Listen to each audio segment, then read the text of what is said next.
Hello, my name is Onray, and you're going to hear about a study on African elephant population. The project is prepared by Taylan Kilik, Egemen Aryazgan, Yarkın Balaban, Sinan Odak, and me. In the data, there are 15 African nations with different number of elephants living in 1979, in 1989, and in 2007. And we are expected to compare the changes in the elephant population in some countries in Africa. And we will try to comment on the comparison of the results from 1979 to 1989 and from 1989 to 2007. Before we continue with our data and our analysis, we should keep in mind that African countries' overall elephant population has been experiencing a catastrophic decline, mainly due to poaching. The poaching resulted in the loss of more than 50% of African elephants' range since 1979.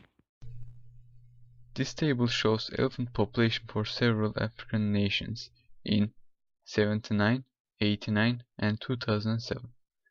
We can see that Democratic Republic of Congo, which is shown with the darkest shade of green, has the greatest amount of elephant population.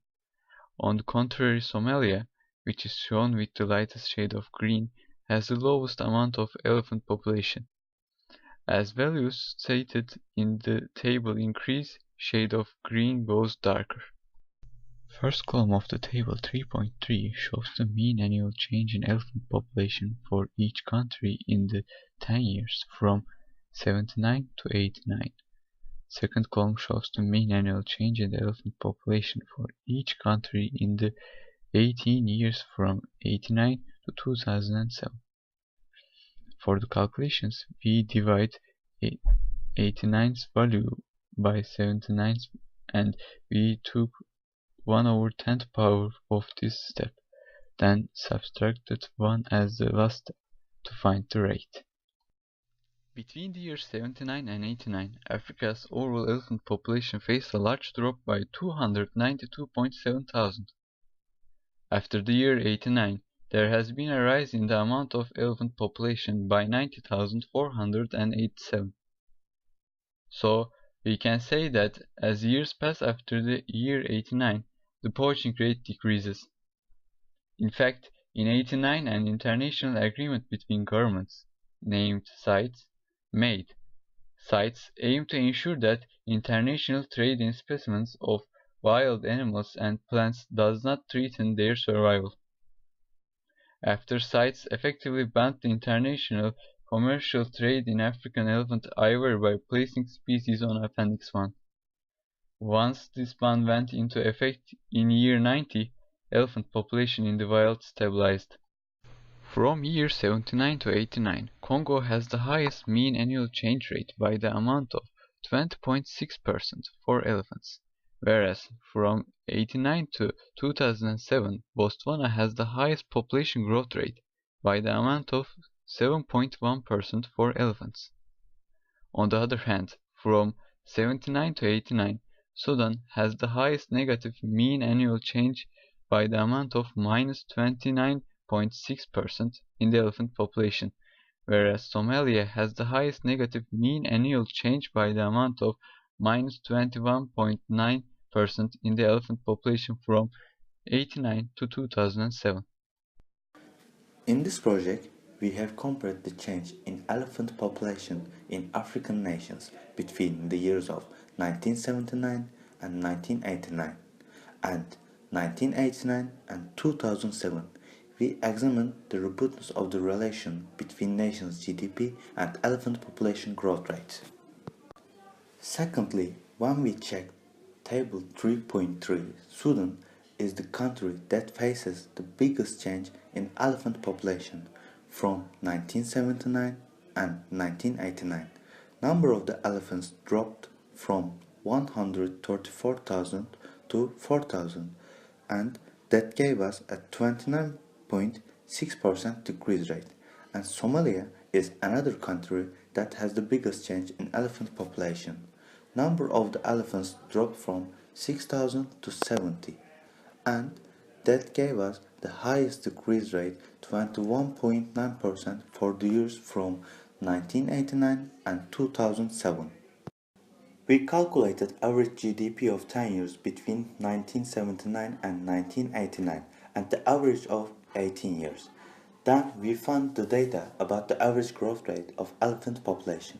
To find if there is any correlation between average GDP and average elephant growth rate, we used Excel's correlation formula.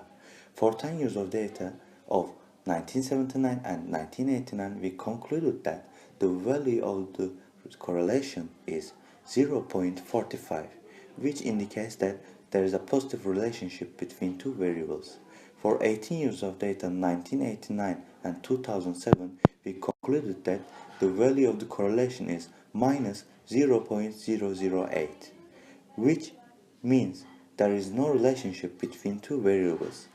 We were surprised to see that there is not a correlation for the years of 1989 and 2007, but there is a correlation for the years of 1979 and 1989. So we tried to find if there is any reason to support this. In 1989, CITIS announced the ban of international trade for ivory. What we understood from that is the ban prevented a correlation between GDP and elephant growth rate. Also, we pointed at the nations with a significant decrease and increase in the amount of elephants, and we tried to find reasons to explain why a nation had managed to effectively protect elephants as the other nation has the population remaining in the danger due to poaching for meat and ivory. For example, in Tanzania, the number of the elephant decreased by 236,300 between 1979 and 1989. This decline is generally applied to all African nations due to the lack of supervision and lack of awareness for animals' rights. However, again in Tanzania, elephant population increased by 87,003 between 1989 and 2007, which is the highest growth rate for the elephant population in Africa. We can explain this increase based on the fact that Tanzania is a country with many touristic attractions, including 16 national parks and marina parks. Tanzania is also home to Mount Kilimanjaro, where means a home to many elephants. So we think that is why Tanzanian government decided to take action in favor of stopping the poaching. On the other hand, there is a significant continuing drop in the elephant population from 1979 to 2007 at Congo. The number of the elephant decreased by 292,700 between 1979 and 1989, and 61,286 elephants decreased between 1989 and 2007. According to our research, a possible reason behind this decrease is that Congo is a poor colony country. Country's people live below the poverty line. Colonist countries destroyed rainforests and the elephants living in the rainforest. That is why they kill elephants in the purpose of trading the ivory and meat.